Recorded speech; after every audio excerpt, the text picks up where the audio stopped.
Hello बच्चों, let us read the question. A ball is dropped from height h. So simple सा question है. एक ball है जिसे h हाइट से ड्रॉप किया जा रहा है. h हाइट है.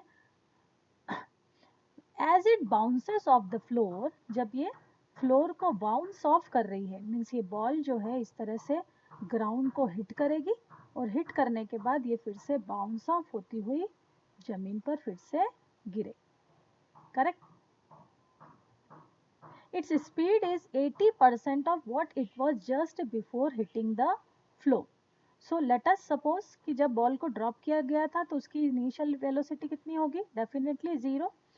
आफ्टर, है ना, ट्रेवलिंग h हाइट, है ना, under the acceleration due to gravity, जब हिट करेगी ये बॉल तो इसकी फाइनल वेलोसिटी यहाँ पर कुछ होगी, है ना, v. सपोज ये वेलोसिटी v है. अब ये बाउंस ऑफ होती है और एक्चुअल वेलोसिटी v की 80% मीन्स 80/100 टाइम्स ऑफ वेलोसिटी से बाउंस ऑफ करती है ग्राउंड को. सो इस केस में जो बॉल है, the ball will then rise to a height of most nearly. तो बॉल अगर 80% ऑफ वेलोसिटी से बाउंस ऑफ होती है तो वो कितनी हाइट को, मैक्सिमम कितनी हाइट तक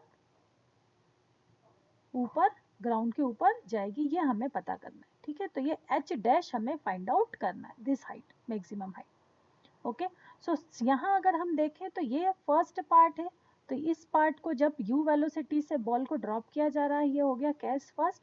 और जब एक बार बाउंस ऑफ हो रही है तो यहाँ पर हो जाएगा हमारा केस सेकेंड या पार्ट सेकेंड.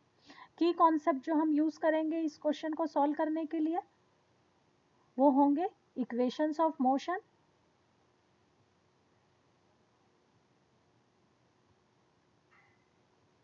अगर हम केस 1 को स्टडी करें, सो केस 1 में a ball is dropped from height h.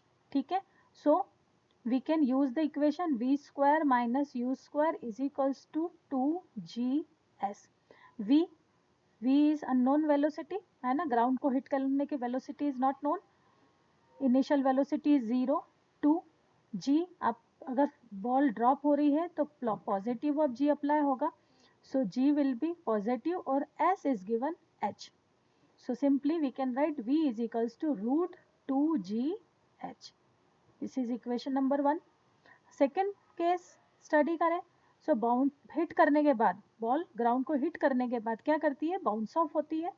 ठीक है, सो उसकी इनिशियल वेलोसिटी, ठीक है, इनिशियल वेलोसिटी हो गई है 80/100 इंटू v. और यहाँ जहाँ पर मैक्सिमम डिस्टेंस, मैक्सिमम हाइट जब वो ट्रेवल करती है यहाँ पर, तो इस पॉइंट पे उसकी फाइनल वेलोसिटी कितनी हो जाएगी? 0. ये हो जाएगी सेकेंड पार्ट में. ये इनिशियल वेलोसिटी वर्क करेगा एज ए इनिशियल वेलोसिटी और फाइनल वेलोसिटी हो जाएगी क्या हमारी? 0. करेक्ट है? Okay, so again using the same equation, v square minus u square is equals to 2gs. v है हमारी final velocity, that will be 0 minus initial velocity जिससे bounce off हुई है 80/100 times of v whole square is equals to 2. यहाँ पर क्योंकि upward motion हो रहा है ना बॉल का, सो जो ग्रेविटेशन होगा वो कैसा होगा? Negative into height h dash we need to find. So 80/100 we can write 0.8 v square is equals to minus of 2g h dash, this is minus only, so this will become 0.64 v square is equals to minus 2g h dash. further solving 0.64 v की value भी रख दें हम, 2g h is equals to, this is minus itself, minus of 2g h dash. 2g and negative will get cancel, तो ये हो जाएगा हमारा 0.64 h is equals to h dash. सो जो हमारी हाइट है, न्यू हाइट है, वो 0.64 टाइम्स ऑफ एक्चुअल हाइट होगी. So option C is correct. I hope it is clear to you. Thank you.